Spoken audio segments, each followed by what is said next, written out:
Fala galera do primeiro ano, seja bem-vindo para mais uma aula de Biologia 1. A aula de hoje é uma continuação daquilo que a gente viu na aula passada sobre o capítulo 9.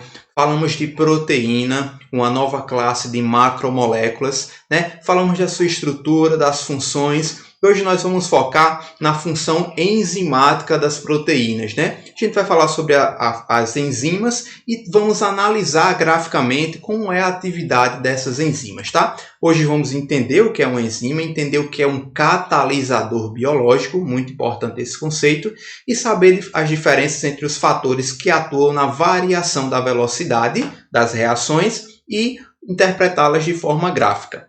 Olha só. O que é uma enzima, né?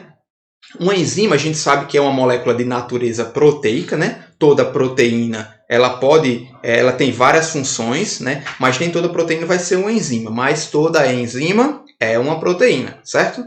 Vê, as enzimas são de natureza proteica e elas têm uma função específica de ajudar, de auxiliar em uma reação química acontecer, tá? Essas enzimas, elas trabalham da seguinte forma, elas vão se unir a uma molécula que vai ser chamada de substrato e vai realizar uma reação de transformação desse substrato, gerando o que vai ser chamado de produtos, tá? É uma reação química simples, tá? Vê, como o exemplo traz aqui, a gente tem uma enzima que vai se ligar a esse substrato, e esse substrato se liga em uma região específica da proteína chamada de centro ativo ou sítio ativo. É o local onde a enzima tem a sua atividade. E a interação entre substrato e sítio ativo é uma interação específica. É o que muitos livros, muitos autores chamam de interação chave-fechadura, porque cada enzima tem o seu encaixe perfeito para o substrato, certo? Mas não é tão bem associado porque uma enzima pode receber diferentes substratos e uma fechadura só recebe apenas uma única chave, não é verdade? Mas a gente entende como a especificidade tem que ter uma forma específica para encaixar naquela fechadura, certo? Então, cada substrato existe uma enzima que tem o sítio ativo de forma específica para receber esse substrato, tá? Uma vez que a enzima recebe esse substrato, ela muda levemente a sua conformação, para se encaixar, né, para envolver esse substrato, e aí forma-se o complexo enzima-substrato e ela começa a transformar esse substrato, transformando-os em produtos. Nesse caso aqui, a gente está vendo o exemplo de reação de separação, né? Uma catálise enzimática. Lembra de catabolismo, que é quebra, que é degradação?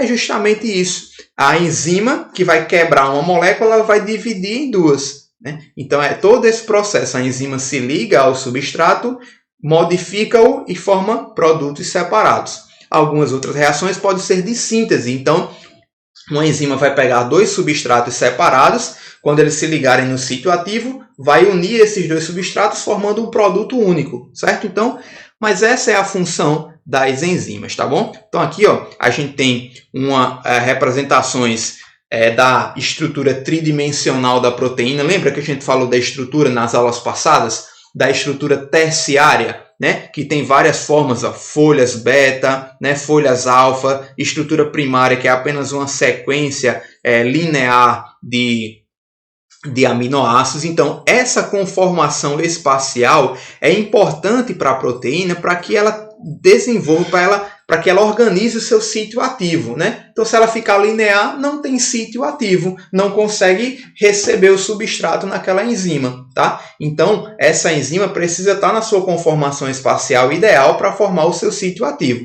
tá? Uma vez que o substrato se liga nesse sítio ativo, aí acontece a modificação da enzima, né, dessa proteína, para encaixar e realizar a atividade enzimática, tá bom? Mas é importante aqui a gente entender que é necessário a estrutura tridimensional, certo? E na aula passada, nós falamos que existem alguns fatores que influenciam nessa estrutura espacial da proteína. Lembra deles? Que são os fatores desnaturantes. Alguns deles podem mudar essa atividade enzimática, que é ela, a temperatura e o pH. E nós vamos falar também outra coisa que vai influenciar na atividade dessa enzima, tá? Então, olha só, vai ter algumas interações de enzima com seu sítio ativo, certo? Que nesse sítio ativo vai ter a ligação do substrato para essa enzima atuar. Mas existem outros sítios de ligação nessa enzima que não é chamado de sítio ativo, é também chamado de sítio alostérico. Diferentemente do sítio ativo, outros sítios que a proteína apresenta é um sítio alostérico que serve para inibir a atividade dessa enzima, tá? Essa inibição ela pode ser tanto bloqueadora, tá? Que quando se liga o inibidor vai mudar a conformação do sítio ativo e não permite o encaixe com o substrato, tá?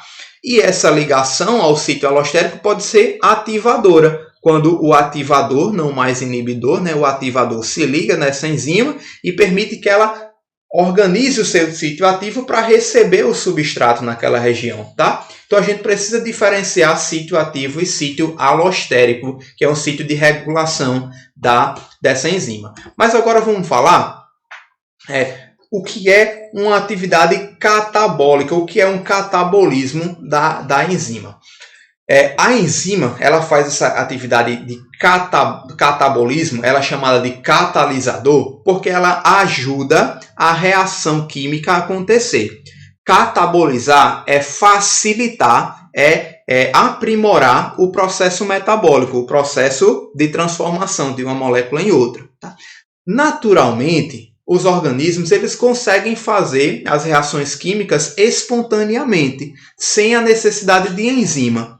Mas quando se tem uma enzima nessa reação, a enzima ela facilita, ela acelera o processo metabólico. Então acompanha aqui comigo nesse primeiro gráfico para a gente começar a entender como é que interpreta. Nesse eixo aqui eu tenho a energia de ativação, ou seja, a energia necessária para transformar uma molécula em outra. E aqui eu tenho um caminho da reação. Eu sei que toda reação química é formada de reagentes e terminando em produtos, tá? Então, para que seja transformado os reagentes em produtos, eu preciso de uma energia de ativação para transformar esses reagentes, tá? Então, nessa linha preta aqui, nessa reação sem catalisador, ou seja, sem enzima, a energia de ativação é muito alta. Eu preciso de muita energia para realizar essa reação química. Enquanto que, quando eu tenho um catalisador, quando eu tenho uma enzima, a energia necessária é bem menor, essa energia de ativação para realizar a transformação de reagentes em produtos. Então, por isso que a presença de enzimas é importante, porque diminui a necessidade de energia, de investir energia para os processos metabólicos acontecerem. Por isso que todos os processos metabólicos do nosso corpo, ou pelo menos a grande maioria deles, são mediados por agentes catabólicos, ou seja, por enzimas, porque são elas que vão diminuir a energia necessária. Beleza? Agora vamos falar justamente sobre eles, aquilo que a gente falou, de alguns fatores que influenciam na atividade enzimática. Eu já falei para vocês sobre a temperatura e o pH, que são fatores desnaturantes, que vão mudar a conformação espacial da proteína e assim ela perde a sua função. E a gente também tem que entender que a concentração do substrato ela interfere na atividade dessas enzimas. Vamos começar falando sobre eles. Olha só. Aqui, nesse gráfico, esses dois gráficos são iguais, tá? Mas vamos entender isso aqui. A gente aprendeu que cada enzima, cada proteína tem a capacidade de receber um substrato para formar aquele complexo enzima-substrato. Esse complexo, à medida que eu aumentar, se eu tiver pouco substrato aqui em azul, eu tenho muita enzima livre, Então, vai ter pouca reação química acontecendo. Então, se eu começo a aumentar a quantidade de substrato, eu vou começar a aumentar a atividade enzimática, E eu vou começar a ocupar o sítio ativo das enzimas com o seu substrato. À medida que eu aumento a quantidade de aumenta a concentração de substratos, eu vou ocupar todas as enzimas disponíveis. Então, eu tenho o nível máximo de reação dessas enzimas. Então, a atividade enzimática aqui, a velocidade de reações, né, que as enzimas vão estar catabolizando, ela vai estar já no seu máximo, porque todas as enzimas já estão ocupadas. Então, não adianta eu colocar mais substrato nessa reação, né, porque não vai ter mais transformação. Eu já estou no meu limite de atividade química, certo? Então, olha só. Nesse gráfico aqui, ó, a gente tem o eixo da velocidade da reação, ou seja, quão rápido a reação está acontecendo. E aqui nesse eixo, ó, eu tenho a concentração de substrato. Então, à medida que eu aumento a concentração do substrato, eu vou aumentando a velocidade da reação. Por quê? Eu vou aumentando a quantidade de substrato, vou preenchendo, vou ligando o substrato a mais enzimas. Então, vai ter mais reações acontecendo, tá? Então, eu vou aumentar a um ponto a concentração que vai chegar num momento que a velocidade não vai aumentar, ou seja, a velocidade vai ficar no nível constante, ó. Não vai estar aumentando aqui na vertical, no eixo Y, tá? Então, eu vou ter sempre uma velocidade constante até alcançar a velocidade máxima, certo? Então, quando eu alcanço a velocidade máxima, eu digo que todas as enzimas estão preenchidas com substrato, estão ligadas a substrato. Isso é uma situação de saturação dos sítios ativos. Ó. Quando eu digo que a reação está saturada, é porque todas as enzimas disponíveis, todas as proteínas que tem ali, já estão interagindo com o substrato, certo? Então, nesse gráfico aqui, a gente identifica ó, essa região aqui, ó, que é a metade da velocidade máxima. Então, eu tenho a velocidade máxima, que é nesse nível aqui. Quando a reação alcança a metade da velocidade máxima, essa concentração de substrato aqui eu chamo de Km. Esse Km é uma constante. Né? Uma constante é uma grandeza numérica que vai determinar qual é a concentração dessa enzima, né? Qual é a concentração necessária do substrato para que essa enzima atinja a velocidade média, a metade da velocidade da reação. Essa constante, chamada de constante de Michaelis-Menten, Michaelis e Menten foram dois cientistas que descobriram essa proporção numérica, tá? E essa concentração aqui, a gente identifica o quê? Ó, quanto maior for a concentração ou o valor da constante de Michaelis-Menten, ou seja, quanto maior a concentração necessária de substrato, menor é a afinidade desse substrato às enzimas. Por quê? Porque se eu preciso de mais concentração de substrato para aumentar, pelo menos chegar na metade da velocidade de reação, existe pouca afinidade do substrato à enzima. Tá? Então, a gente correlaciona o valor da constante de Michaelis-Menten com a afinidade do substrato à enzima. Beleza? Então, essa é a influência da concentração dos substratos. Vamos falar agora de temperatura. Ó. A temperatura atua da seguinte forma. Eu falei para vocês, dei o exemplo da clara do ovo. Lembra disso? Quando a gente frita nosso ovinho lá, a clara está líquida, numa conformação espacial. Quando a gente aumenta a temperatura, ela desnatura e forma outra estrutura. Porque cada enzima tem a sua temperatura ideal de ocorrer. Então, quando eu tenho aqui ó, esse gráfico, ó, porcentagem de atividade enzimática pela temperatura. Então, no corpo humano, por exemplo, a nossa temperatura média corporal é 36,5, 37 graus, né? Por quê? Essa temperatura, 37 graus, é a faixa ideal da máxima atividade enzimática. Então, ó, quando eu chego aqui em 37 graus, essas enzimas estão na sua quase 100% de atividade enzimática, tá? Se eu tenho uma temperatura menor, eu tenho uma pouca energia para a reação acontecer. Então, essa aqui, ó, a atividade enzimática está meio que em 50%. Então, por isso, quando a gente está com frio lá, né? Tipo, obviamente que o nosso corpo regula a temperatura, mas quando a gente está com frio, a gente se sente um pouco mais indisposto, porque o nosso corpo está lutando para realizar as reações. A gente está gastando muita energia já para regular a nossa temperatura. Então, e aqui, ó, se a gente aumentar a temperatura, se aumentar de 37 graus, aí é aquela aquela coisa que a gente fala sobre febre, né? Quando a pessoa está com febre, já está doente. Por quê? Já está tendo aumento de temperatura acima do máximo, da atividade máxima. Então, quando eu aumento a temperatura, eu posso desnaturar essas proteínas. Desnaturando a proteína por meio da temperatura, eu perco a função dessa proteína. Ó. Então, a atividade enzimática, ó, diminui drasticamente, tá? Então, por isso que sempre se controla a temperatura corporal para não deixar passar de 37 graus, porque quando chega já em 40 graus, né, já é, tipo, por mais que seja uma faixa muito pequena de diferença, né, de 37 para 40, mas aí já muda totalmente a conformação espacial das enzimas no nosso corpo e perde as atividades dessas enzimas, tá bom? Então, muito importante regular a temperatura. Um exemplo, algumas bactérias, como eu falei para vocês, lembram quando eu falei lá de arqueobactérias, as termoacidófilas, termo, alta temperatura, né, que essas bactérias vivem.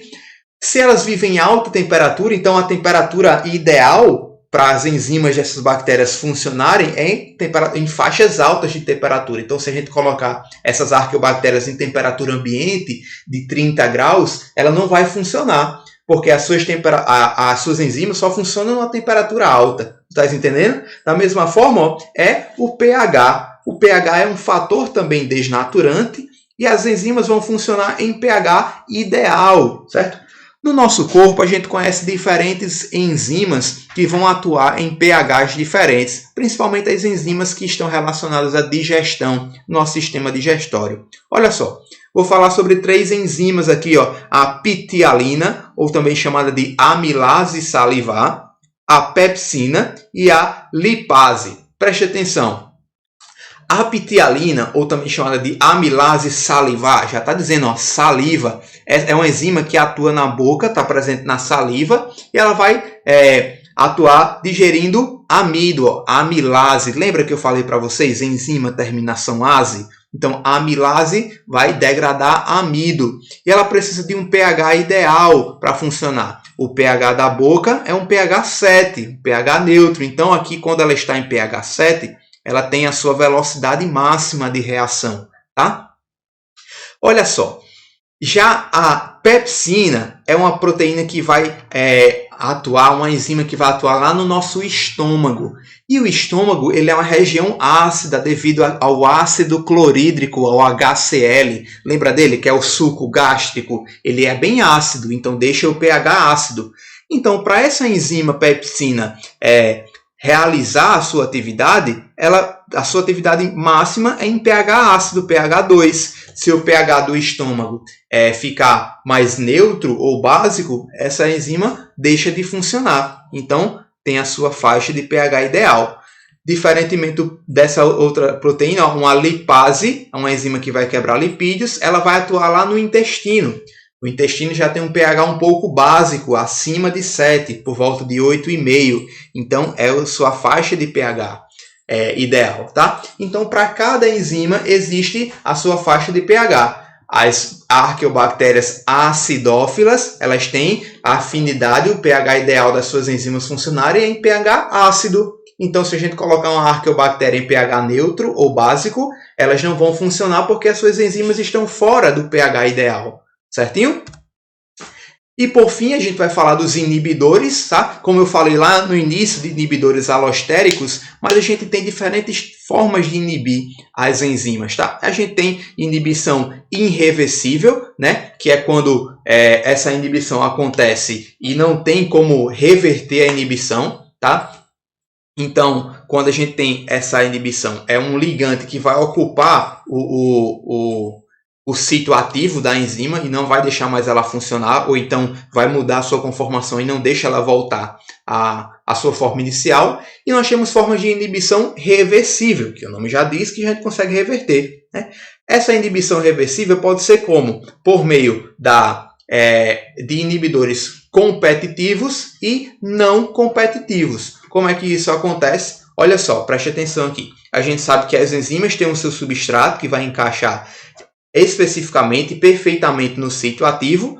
Quando é um inibidor competitivo, né, ele vai se ligar aqui no sítio ativo e vai competir com o substrato. Então, ele é um inibidor, é uma molécula que é parecido com o substrato ideal dessa enzima, tá entendendo? Então, ele ocupa o lugar lá do substrato e não deixa que o substrato venha. Então, ele está bloqueando, está inibindo a atividade dessa enzima. E a gente tem outros tipos de inibidores que podem ser chamados de não competitivo, que ele não vai estar relacionado ao sítio ativo dessa enzima. Ele vai se ligar em outro local, como um inibidor alostérico, um sítio alostérico, né? Que ele muda a conformação do sítio ativo. Está vendo aqui que a enzima inicial ela tinha um Vzinho assim? Né? Quando se liga o inibidor não competitivo, né, muda o sítio ativo, certo? Não competitivo, por quê? Porque ele não está competindo com o substrato, ele apenas está modificando a estrutura da enzima, certo? Existe outro tipo de inibidor também, que é o inibidor incompetitivo, que ele está meio próximo ao sítio ativo, ele até permite que o substrato se ligue, mas ele muda a estrutura, ele muda assim, a função dessa enzima e não deixa que ela funcione, tá bom? E aqui a gente tem uma representação gráfica, ó, aqui a concentração de substrato pela taxa de reação. Se eu tenho um inibidor competitivo, vai diminuir a quantidade de reação, né? E se eu tenho o inibidor não competitivo, eu posso até aumentar a quantidade de substrato, mas eu não aumento a taxa de reação, certo? Então, gente, essa é a representação gráfica da inibição e os tipos de inibição aqui que a gente precisa compreender. Beleza, queridos? Hoje a gente fica por aqui. Deixo para vocês nossa atividadezinha básica. Lá no Portal Eleva tem uma atividade sobre enzimas, funções e estruturas, tá? Sobre as proteínas no geral, do capítulo anterior e desse que a gente viu. Façam lá para revisar. E a gente se encontra no nosso Tira Dúvida online, beleza? Um abraço para vocês e até a próxima aula. Falou!